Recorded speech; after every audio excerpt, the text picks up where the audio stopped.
नमस्कार लिपि ओडिया किचन में आपण मानक अनेक अनेक स्वागत जनाऊँगी।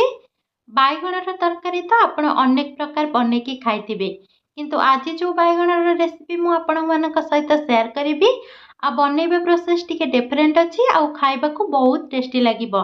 आपको आपण भात रुटी परोटा सबुथिरे खाई परिबे। तो वीडियो को फुल वॉच करंतु। आशा करी ए रेसिपी टी आपण मानक बहुत पसंद आसीबो। वीडियो भल लगिले वीडियो को गोटे लाइक करि देबे। बैगण रेसिपी मुझे दुईटी बड़ साइज बैगण नहीं, आपड़ छोट साइज भी बैगण नहीं पारती। एटी मु दुईटी तेजपत्र और दुईटी डालचीनी टुकड़ा नहीं। मुझे नहीं जाइए दुईटी कंचा लंका, हाफ इंच अदा नहीं जाइए, आउ 6 ରୁ 7 कोला रसुण नहीं जाइए। मुझे नहीं जाइए गोटे आलू, गोटे बड़ साइज आलू को मु चोपा छड़े कि भाव में देखो लंबा लंबा कर काटी नहीं जाइए। आपण आलू को यही भाव में पतला पतला लंबा लंबा कर काटी नहीं जीवे। मुझे दुईटी मीडियम साइज पियाज नहीं, पियाज को देखो यही भाव में पतला पतला लंबा लंबा कर काटिबे। बेसी मोटा रखिबेनी, बेसी पतला रखिबेनी। मुझे दुईटी छोट साइज टमाटर को यही भाव में लंबा लंबा कर काटी नहीं जाइए। तो बैगण करी आमे प्रथमे कोपरी भाव में बैगण को काटिबा सेटा देखि नबा। बैगण को आमे एही परि भाव में जेहेतु बड़ बैगण अच्छी आमे एही परि भाव में 4 फाल करके ताकू काटिबा। जदि आपण मीडियम साइज बैगण नौचंती ताहले बैगण को एमती मझिरु काटिबेनी, एही परि भाव में लंबा लंबा करके ताकू 4 फाल करके एही परि भाव में काटी नेबे। देखंतु एही परि भाव में मु सब बैगण को काटी नेछि। वर्तमान आमे बैगण को धोईकी गोटे पात्र को काढ़ी नबा। आ बैगण को आम टे पोछि नबा, गोटे सुखिला कपड़ा टे पोछि नबा। जेहेतु बैगण टे पानी लगी तेल पकड़े से चढ़चढ़ हम, तेल छिड़क से बैगण को टे पोछि नहीं जाइए। बर्तमान आम सब बैगण को तेल रे छाड़ीदबा। आ गैस फ्लेम को आम हाई रखा, हाई रखिकी ही आम बैगण को फ्राए करवा, ना बैगण बेसी फ्राए हो। आम बैगण कले आमर बैगणटा पूरा मेल्ट हो, से हाई फ्लेम करके अल्प ही बैगण को छाणीबे। देखंतु वर्तमान आम बैगण हेई आसिलानी।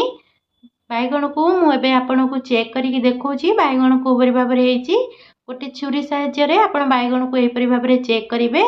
एबे आम बैगण पूरा पूरी करी पई रेडी हो जाइछि।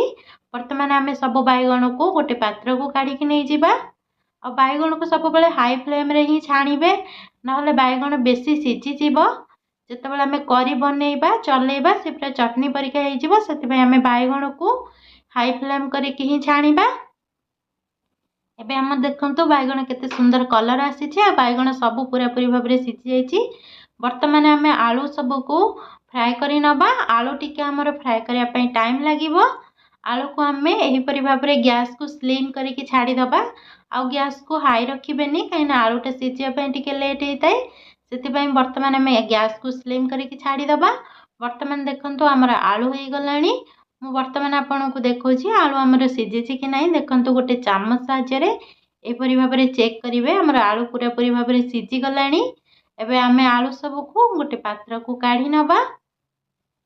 आलू को अधिका ब्राउन कलर करें, ना खावा जमार भी टेस्ट लगे। यही भाव में ही कलर करेंगे। वर्तमान आमर आलू पूरा पूरी रेडी हो जाइए।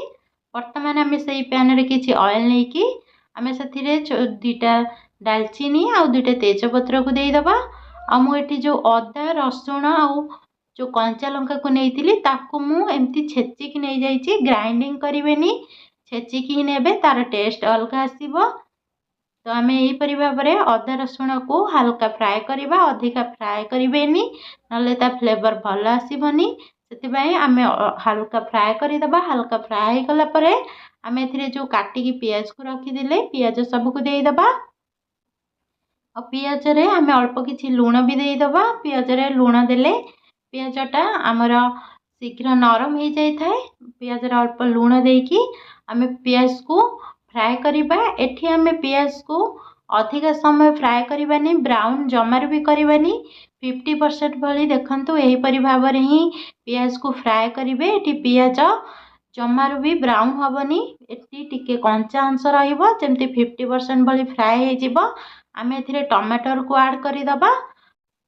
टमाटर दे साइला परे आम किछि समय भल भाव में कषिबा, जहाँफल आम टमाटर नरम हो।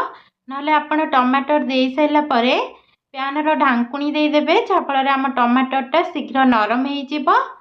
ଟମାଟର ନରମ ହେଇଗଲା ପରେ ଆମେ ଏଥିରେ ସ୍ୱାଦ ଅନୁସାରେ ଚିଲି ପାଉଡ଼ର ଦେଇଦେବା, ହାଫ୍ ଟି ସ୍ପୁନ୍ ହଳଦୀ ପାଉଡ଼ର, ହାଫ୍ ଟି ସ୍ପୁନ୍ ଜିରା ପାଉଡ଼ର ଆଉ ହାଫ୍ ଟି ସ୍ପୁନ୍ ଦେଇଦେବା ଧନିଆ ପାଉଡ଼ର।